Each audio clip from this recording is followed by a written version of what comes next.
Over the past couple of years, we've been getting a lot of those late game translations for plenty of stuff I've always wanted to play, but couldn't really because of the language barrier. Whether it's by the sheer strength of resourceful fans who didn't want to wait any longer, or by actual official means who 19 years down the line decided to finally listen to the echoing cries of their dying fanbase. It's just really cool to see a lot of titles I ultimately really vibe with finally getting the recognition they deserve. Aconcagua, Baroque, Mizurna Falls, Moon Remix RPG Adventure, Racing Lagoon, and even Planet Laika.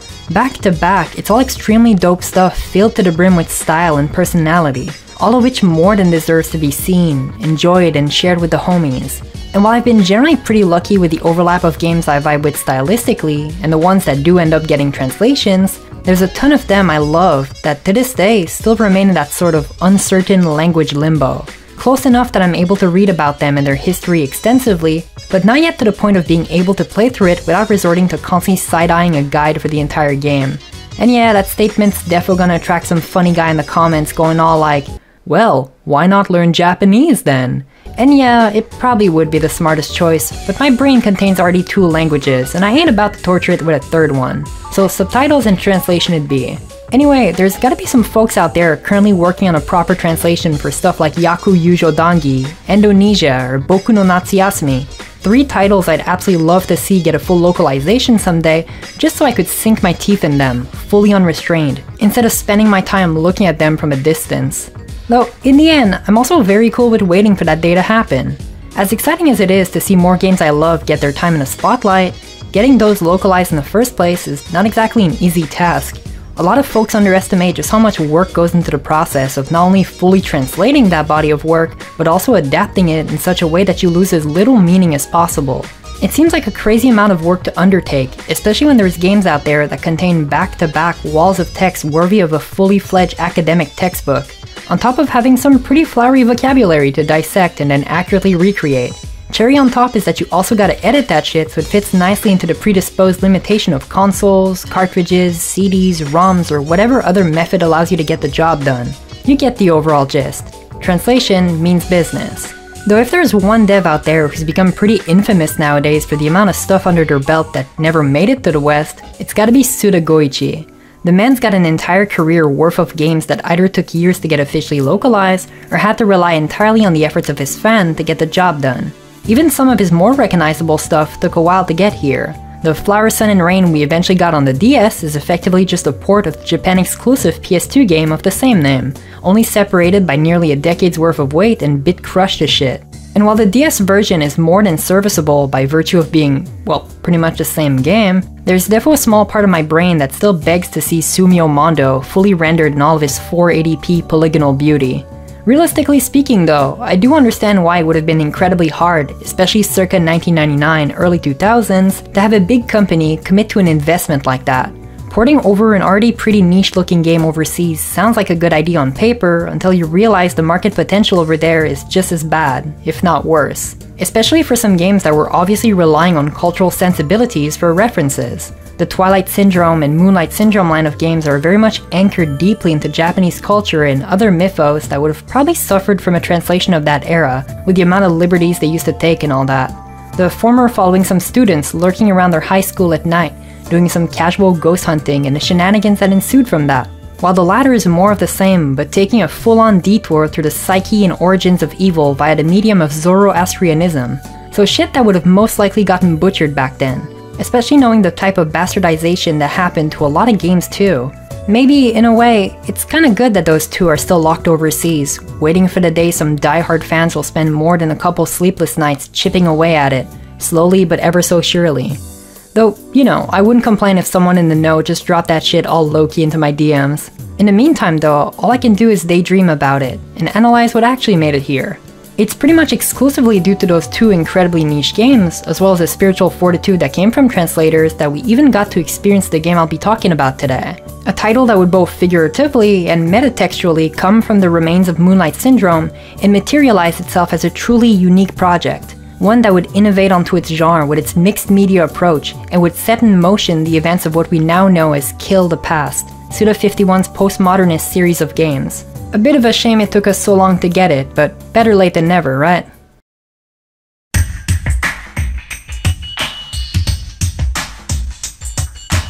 Developed by Grasshopper Manufacture in 1999 and promptly dropped on the heads of unsuspecting victims, The Silver Case is a text-heavy adventure game often described by folks as a visual novel. Though I feel like that term itself carries a bit of a negative connotation for most mainstream fuckboy gamers, so it ends up doing it a bit of a disservice. Most of the game consists of you, the player, navigating your unseeable protagonist through ever-increasingly strange yet familiar locations.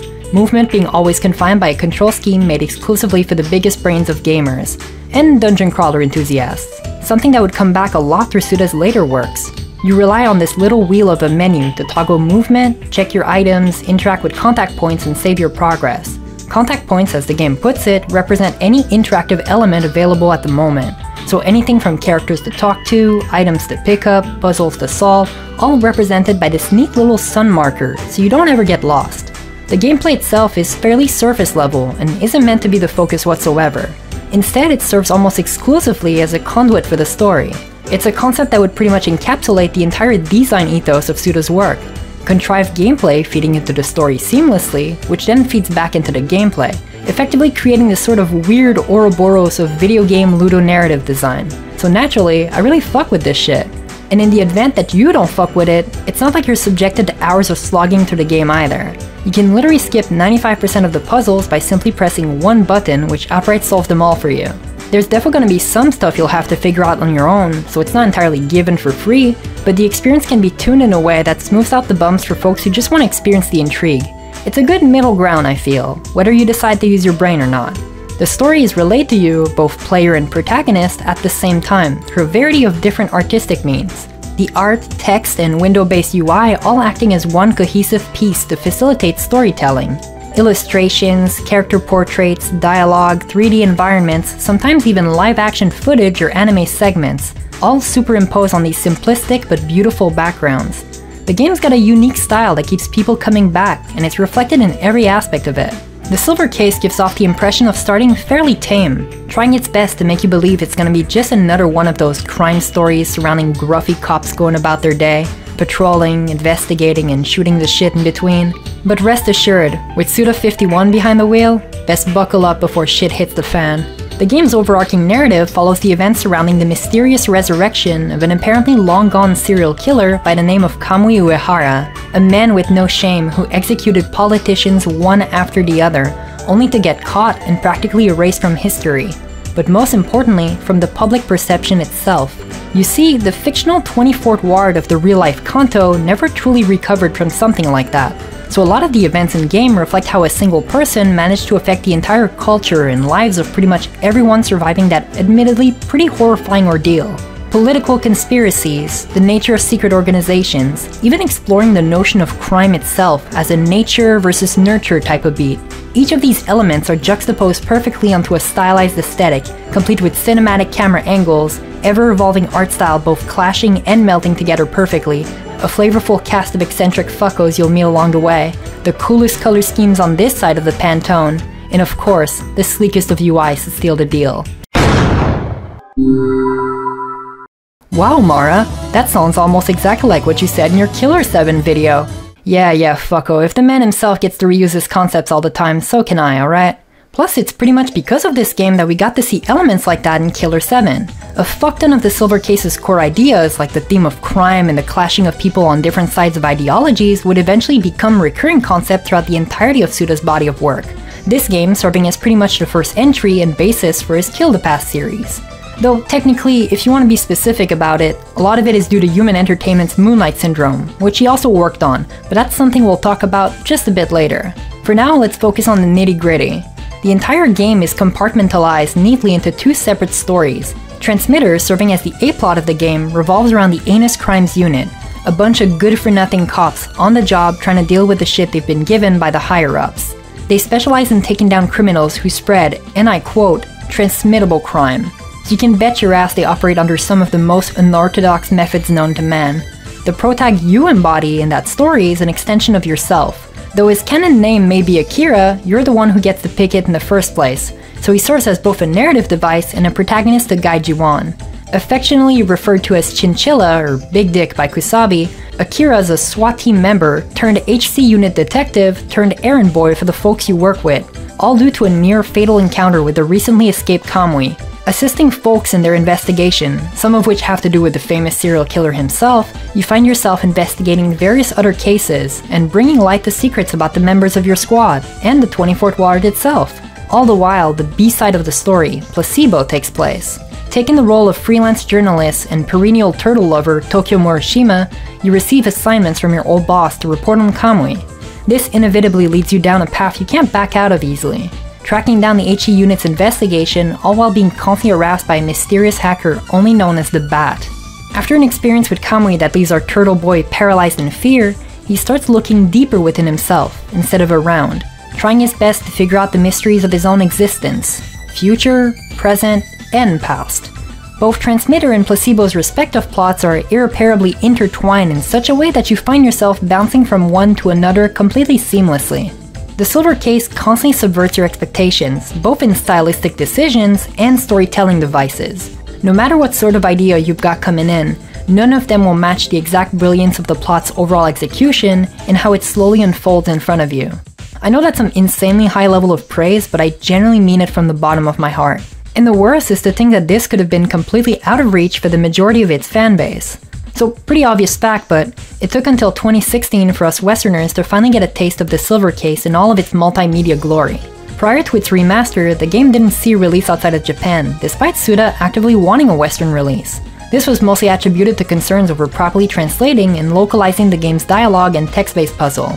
The man never held back on some pretty choice vocabulary, on top of having a writing style like no other.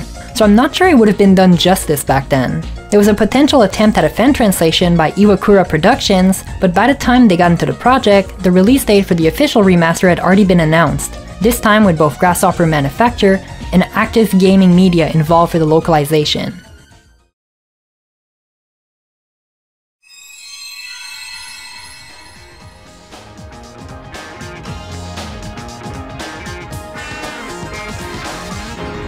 The Silver Case. Usually when I cover games for the channel, I tend to shy away from doing the whole development talk type of beat, mostly out of fear of coming off as some sort of all-knowing, assuming type of asshole, and that's really not the vibe I want to go for. But I feel like for this game specifically, a little bit of context is at least necessary to get the ball rolling. The Silver Case was Grasshopper Manufacture's debut title, the company created by luchador enthusiast and stylistic god Suda Goichi, after bouncing from the remains of Human Entertainment pre-bankruptcy. Following the completion of his last game there, the Silver Case was born from Suda's self-described longing to create something truly new and original. Not only is that incredibly relatable for me as another fellow creator, but at that point Suda had only worked on pre-existing projects, so the idea must have been marinating in there for quite some time. Eventually backed by ASCII Entertainment and the fine folks he rallied at Grasshopper Manufacture, the challenge became to create something no one else had seen coming from the genre. Developed originally by a team of 5 people, eventually turned to a grand total of 10, the development history of the Silver Case is one that feels much more personal to Suda than anything else he's worked on. He worked on this as a director, a designer, a writer, in addition to performing many other side jobs, mostly due to the constricted nature of funding. During development, the team was faced with such severe financial restrictions that there was no other choice but to take on as many responsibilities as possible. They couldn't produce all the art assets normally needed for a game of that scope, so they did what one could only do in that situation. They did the best with what they had. And I mean shit, I ain't one to judge. I've been winging every video I've done since day one and look where I'm at now. To compensate for that, the team coined the Film Window Engine, the official name for the stylistic framing device used within the Silver Case. Bit of a reach there, but maybe this could be seen as some hidden clever nod to Mifra, the main antagonist of Moonlight Syndrome. You can spot his ass with a camcorder in his game's intro and kinda acts as this all-knowing entity, kind of a watchful god overseeing the seeds of chaos he spread pretty much everywhere. Something that would tie really nicely into the events unfolding in the Silver Case. Though deep down inside, I know it's because it was very cheap to make. Because of that, not only could they continue working on the game, but it also gave the entire experience this very postmodern feel to it. One of working within the limitation that were imposed onto them. And I don't know, I just really fuck with the idea. It also helps a lot that those limitations ended up making the game look really fucking stylish. But, you know, I can't help but vibe with the poetic text flashing in the background, images within images. The whole mixed media feel got a lot going for it, especially when they pull the rug from underneath your feet and chuck you straight into an anime sequence. Same thing happened in Killer 7, years down the line, but seeing where that all came from, I can't help but feel like it helped solidify both games even harder into my pantheon of cool vibes.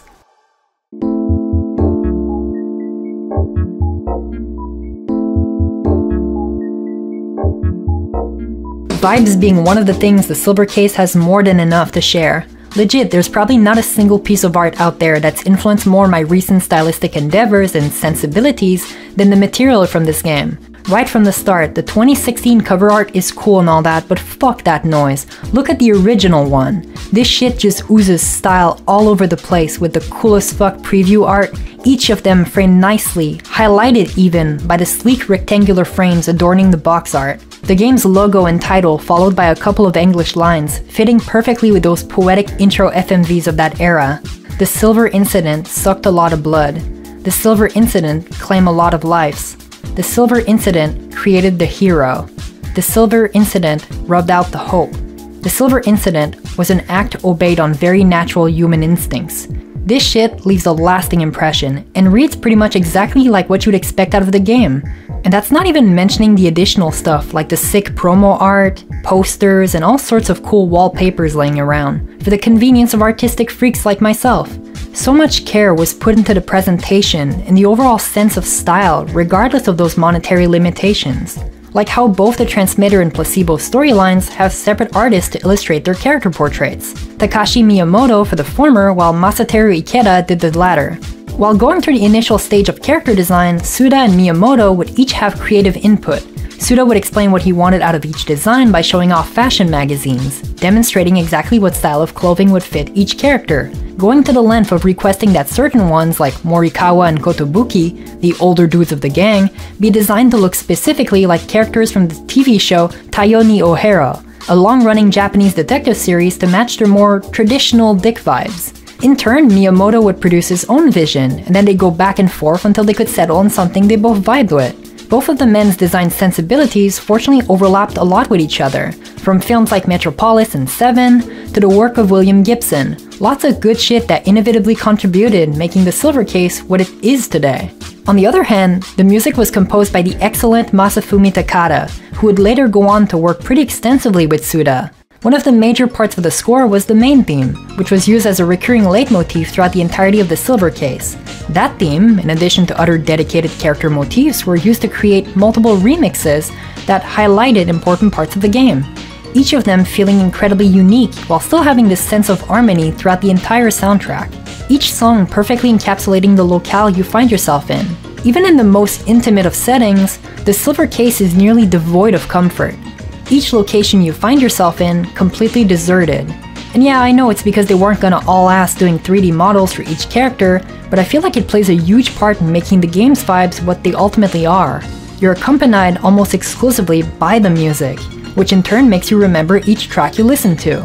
The emptiness of the world around you and the music complementing amazingly both Akira and Tokyo's respective journeys, as well as their growing sense of isolation as each of their story unfolds. Despite its shortcomings, which our boy Suda attributed mostly to poor funding, the Silver Case has made quite the lasting impact on Grasshopper Manufacture's entire design ethos. The look of the film window engine was even reprised in some way for a couple of their later games. Flower Sun and Rain, Killer 7, and the 25th Ward all reappropriating elements from it into their own UI design. A lot of the imagery from the Silver Case would also make their way into Suda's later titles, on top of plenty of game mechanics reminiscent of each other. The usage of the moon as this sort of dramatic end-of-chapter flare type of beat, the prominent presence of assassins, starting with Kamui Uehara but spanning all the way to No More Heroes Travis touchdown, making sure to drop by for Killer 7 Smith Syndicate on the way there. A lot of recurring names like Sumio Toba from Moonlight Syndrome, Sumio Kodai from the Silver Case, and Sumio Mondo from Flower Sun and Rain. Same thing goes for Ayame in Killer 7 and the Silver Case. Both are effectively represented as women being groomed into becoming serial killers by their respective male counterparts. The concept of death and rebirth being a huge one. Certain characters are able to be revived as personalities into other bodies, which ties into the presence of Ghost in this game, but also Remnant Sykes in Killer 7. Speaking of which, This really stylish text-to-speech shit in K7 and No More Heroes were also used in Moonlight Syndrome and the Silver Case, at the end of each chapter. While a lot of its usage in the later games was stemming from a thematical approach, its appearance here ties nicely into the Mikumo boys. The characters who use that text-to-speech are all disabled, and they develop internet accessibility tools to help them out. The concept of the three wise monkeys, you know, the whole see no evil, hear no evil, speak no evil, which in Japan is represented by Mizaru, Kikezaru, and Iwazaru, three characters you might recognize from Killer 7, though they also appear in the Silver Case, granted with different names attached to them. Each of the Mikumo boys, prominently featured in the Parade chapter, got injuries representing each monkey.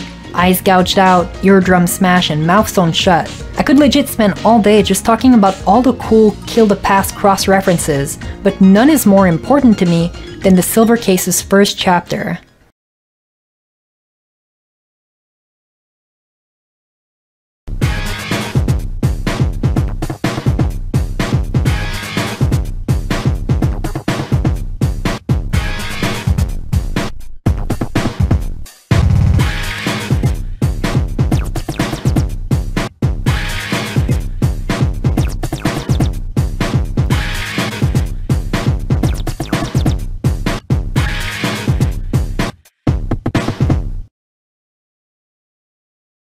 Lunatics opens up on Tetsugoro Kusabi, hard-ass detective extraordinaire on his way home after a long day of doing typical cop shit. They say first impressions matter the most. Well, this motherfucker spends the first 10 minutes complaining about everything, from the music on the radio to how long the road is.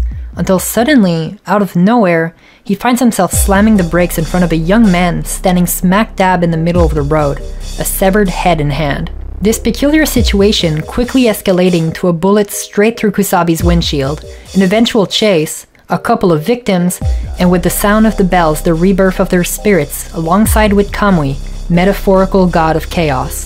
The first chapter teaches you exactly what you need to know right from the start and chucks you directly into the action. No need for more than a couple of character intros and a hook for the upcoming intrigue. You're on the job, the world's about to get significantly worse, get shit done ASAP because Kamui's on his way to make your life a living fucking nightmare. Maybe I'm a bit biased because of my own stylistic sensibilities, but I just really vibe with the opening and I can't help but recommend it even to folks who don't fuck with the more Vianney stuff. They even made a short comic out of that chapter, so you know that shit's hella Gucci. The Silver Case's focus on crime and overall darker nature was inspired by an incident called the Kobe Child Murders that happened around the same time as the development of Suda's previous game, Moonlight Syndrome. I'm not gonna go out of my way and explain the whole thing in detail, cause I don't really fuck with the idea of making a quick buck out of detailing someone's last moments in graphic detail, but basically, the horrifying nature of this crime led to Suda wondering about the nature of crimes in general, how the handling of it should be regulated. It's stuff he couldn't show in his previous games due to the government's regulation of media following those murders.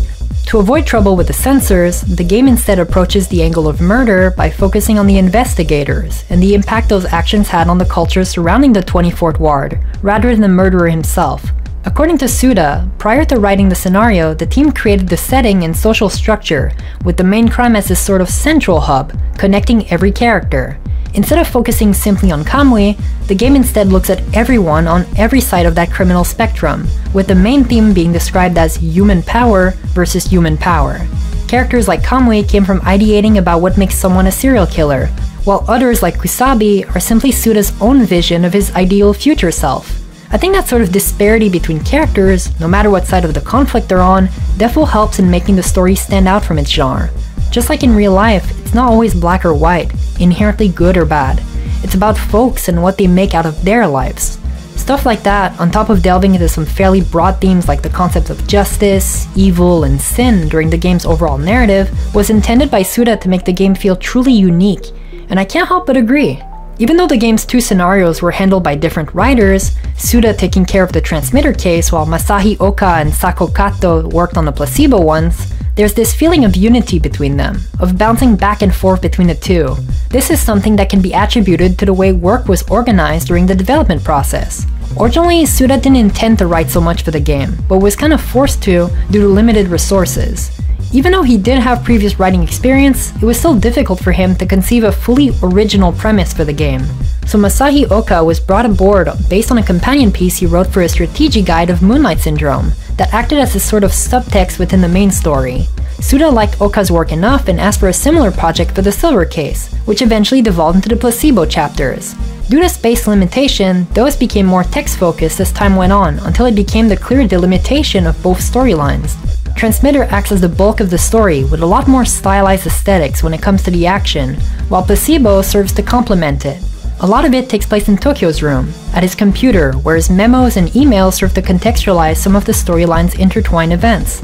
It's therefore why you'll hear a lot of folks telling you to play through each chapter by alternating between both scenarios, one transmitter for one placebo type of beat. It makes for some pretty good recording sessions, to be honest, with each of them taking roughly an hour to an hour and a half tops. Even though some of the concepts and ideas introduced in them are a little bit complicated, it never feels like too much either. You've got time to think about it and assemble the pieces of the puzzle yourself in between each major story beat. The whole game, and especially its writing, has this incredibly contemporary vibe to it. Even though it was conceptualized in the late 90s and released near the start of the new millennium, it's got a lot of stuff that reminded me of today and our active socio-political climate amongst many other things.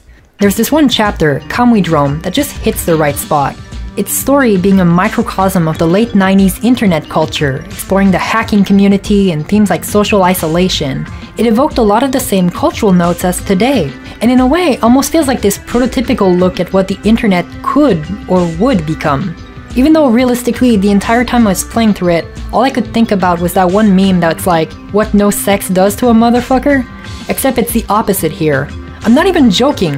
The moment Neutral and Old Man bang, those two started having revolutionary ideals coming to their brains like, yeah baby, I knew I was special this whole time, I'm gonna be the one to change this world type of asocial ego trip weirdo ass. It's stuff like that too that makes the game feel like it hasn't aged a day, with characters that feel like folks you could meet out there at any moment. And even though we're effectively spending half of the game role-playing as a mute detective, it gives way for a lot of other characters to do the talking for you. Working in Paris, the Heinous Crimes unit are just an absolute charm to witness the entire way through, and it leads to some pretty funny interactions. Kusabi and Sumio telling each other fairy tales in the car to pass time during a stakeout, Morikawa and Hachisuka's weird intimate tension, the former being way too casual about everything while the latter is way too formal.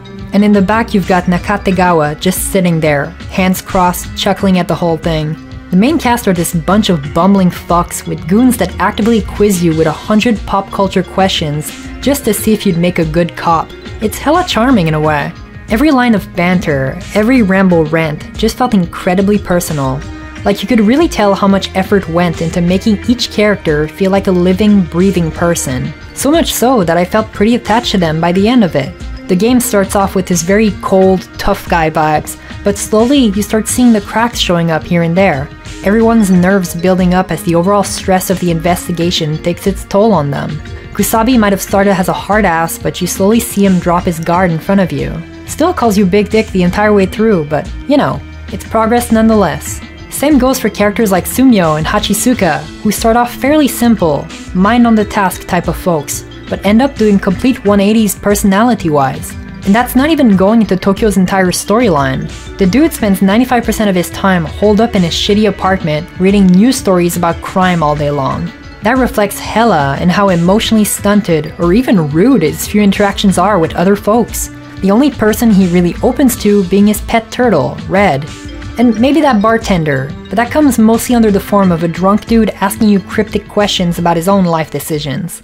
The whole cast is just incredibly fleshed out for what is admittedly a pretty small game, all things considered. I think there's a huge argument to be made in there about characters being purposefully unlikable, or giving them flaws in order to build a more believable personality. Right from the start, the main cast is depicted through a traditional media lens. Because even though you're playing the entire time as Akira or Tokyo, the supporting cast still plays a huge part in how the game and story progresses, specifically the Heinous Crimes unit. They almost act as this extension of your protagonist. They work with you, do the talking for you, and so on. In any story, this would be enough to make them the good guys by default, the ones you're supposed to be rooting for. But like I was saying earlier, it ain't so black or white here. People got emotional baggage, temper tantrums, unreasonable moments, and ulterior motives. As the story progresses, each character's personality and individual ideologies become muddled, entirely intertwined with the plot to the point where their thoughts and reasonings become indistinguishable from right or wrong. Though as much as I love bootlicking the fuck out of this game and Suda's overall body of work because it appeals hella to my own sense of style, it ain't above criticism either.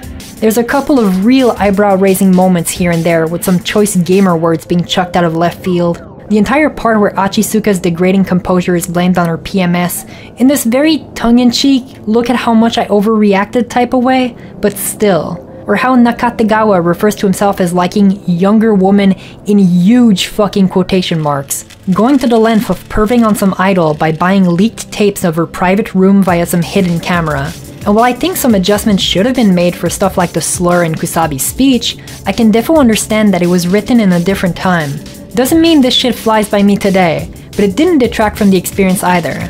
Some characters' actions are wholly despicable, but just like in real life, that's kinda part of the game.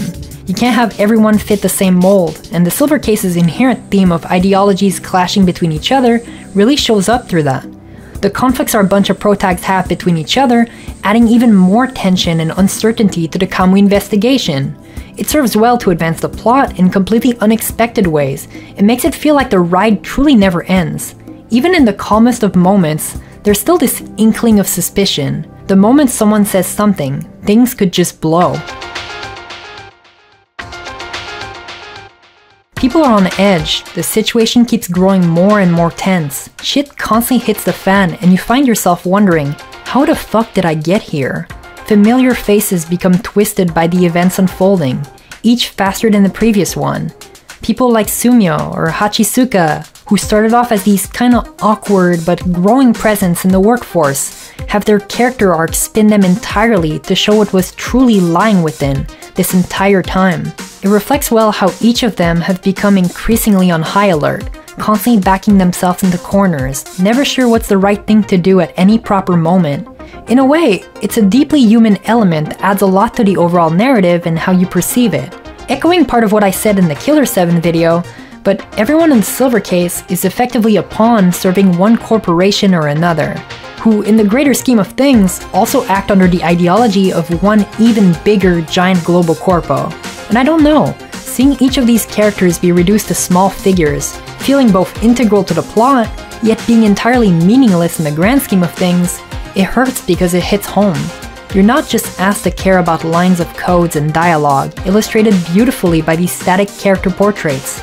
You're asked to care about them regardless of their insignificance, regardless of you knowing that they were insignificant from the very start. You get accustomed to seeing their dumb mugs, their grins. You even get used to Kusabi calling you Big Dick everywhere you go. Which is why, by the end of Transmitter, in this very poignant scene where you're subjected to memories of everything that's happened so far, some might feel empty, drained of the motivation they had coming into the game. In the same way the 24th Ward took the bright-eyed, bushy-tailed detectives and just spat them out, effectively making them this former shell of themselves. I came into this game knowing damn well I'd vibe with it, from years of consuming other stuff Suda worked on, and still, in no way I could have predicted how much these characters and the entire experience ended up meaning to me, as each of them, Kusabi, Sumio, Hachisuka, Morikawa, Nakategawa, slowly drifted away from each other, leaving us with only a few words of advice. To go on, you must kill the past. Even though I've been chucking the term left and right since the start of this video, I've never really taken the time to explain what it truly means when it comes to the story. Kill the Past is a core idea throughout most of Suda's titles and kinda acts as the one true link between their whole shared universe. To kill the past is to destroy what burdens you. Only then will you be able to live for the future. It's a little bit esoteric sounding at first, but it's actually very simple in execution. A lot of the characters written by Suda are people who look back instead of forwards. They find themselves shackled by past incidents, traumatic events, actions, or sometimes even lack thereof, and have to confront those unresolved feelings head on before they're truly allowed to move on. In the man's own word, killing the past means that you fight for the future, but it doesn't always have to be this way. Each person will have a different way of approaching that concept, and there's no outright good or bad answer to it. For the Silver Case, Kill the Past is even more pivotal than for the other games of that series, the in-universe words being created by Kamui Uehara for an art project with his girlfriend Ayame. Nearly every character from both the Transmitter and Placebo cases are at some point subjected with the opportunity to confront their past. Some choosing to deal with it head-on, while others choose to run away from it. Some even doing a little bit of both. I think my favorite example of it is a very good indication of the concept, and is explored in the game's first chapter, Lunatics. A lot of people are understandably pretty fucking baffled by this sort of cold opener, and for good reasons. While not explained whatsoever in-game, the man from the beginning of Lunatics who shot at Kusabi is Ryo Kazan, the younger brother of Kyoko Kazan, two characters pivotal to Moonlight Syndrome. Through increasingly stranger circumstances, which includes but doesn't limit itself to Ryo and Kyoko's relationship exceeding the, kinship of blood, we're gonna say, Sumio, not the Silver Case one, not the FSR one, but rather the Moonlight Syndrome one, had Kyoko killed because he was jealous of her brother, for I guess pretty understandable reasons, all things considered. This entire ordeal leading to the eventual gift of Kyoko's severed head inside a paper bag handed out to Ryo, who promptly kept the head for himself and went on a rampage killing everyone in sight. Ryo then receives a phone call from his deceased sister, and things take a turn from bad to worse. Ryo's mental state devolving even further until we finally meet him in the opening of Lunatics. All of these events are exclusive to Moonlight Syndrome, a game that is, mind you, still locked behind that elusive language barrier, but tie into the Silver Case opening perfectly, with Rumi Toba, the woman who does end up killing Ryo in the opening, promptly getting her head blown by Kusabi by the end of it. In short, Chapter 0 is basically Suda committing mass murder on his own characters, tying up all the loose ends of Moonlight Syndrome on the way there. In doing so, he effectively went out of his way to kill his own past, the one at Human Entertainment, to look towards the future, that is the Silver Case and Grasshopper Manufacture. While the rest of the game offers a little bit more restraint, depending on who you ask, I feel like this opening segment works really well with or without the added context. It lets the Silver Case stand on its own and do its thing while still paying respect to its predecessor.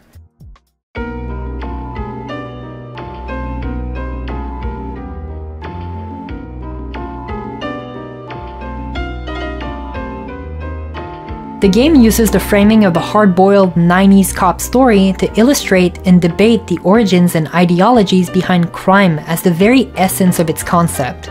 Its nature and the reason why it keeps popping up all throughout the 24th Ward is no surprise. All of this revolves around a single man whose face will stay burned deep inside your retinas, Kamui Uehara.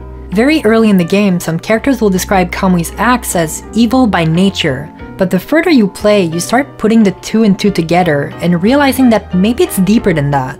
Kamui is a result of society, and without going too hard into a lore dump, was effectively created from the image of a famous serial murderer also named Kamui Uehara. All of this leading to the government's plan to create a perfect human being, one so subservient that it can literally, painlessly, and emotionlessly execute adjustments, i.e. cold-blooded murders without any thought or reason behind it. Kamui seems inhuman from an outsider's point of view, especially to us the spectator, but it makes perfect sense. Kamui is not a person, he's one of many other Kamuis. He acts as an outer shell for the idea of crime itself. For as long as crime exists, so will Kamui, in one form or another.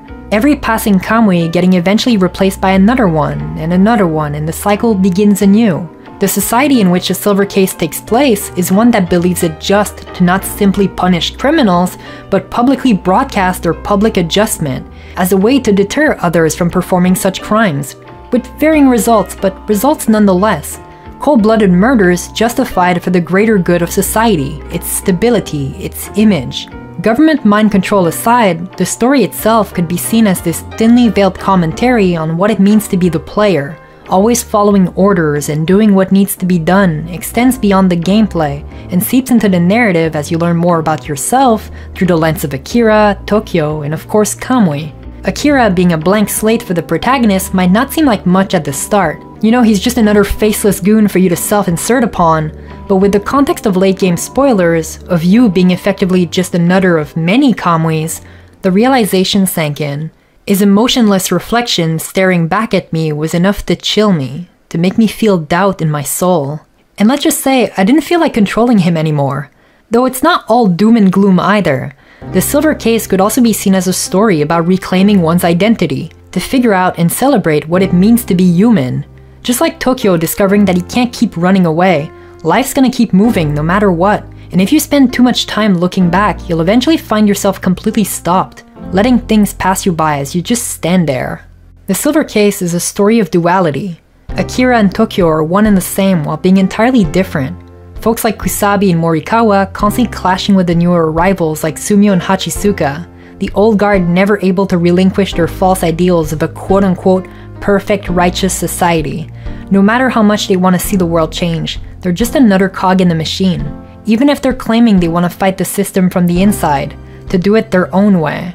And the younger members of the HCU getting crushed by the ever-growing weight of those expectations, the pressure of conforming and becoming one with those ideals. In a way, it reflects pretty well the everlasting nature of old versus new type of discourse.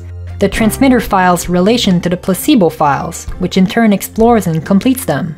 The Kamui to Izayame, two people made for the sole purpose of creating the perfect human beings, yet being entirely flawed themselves.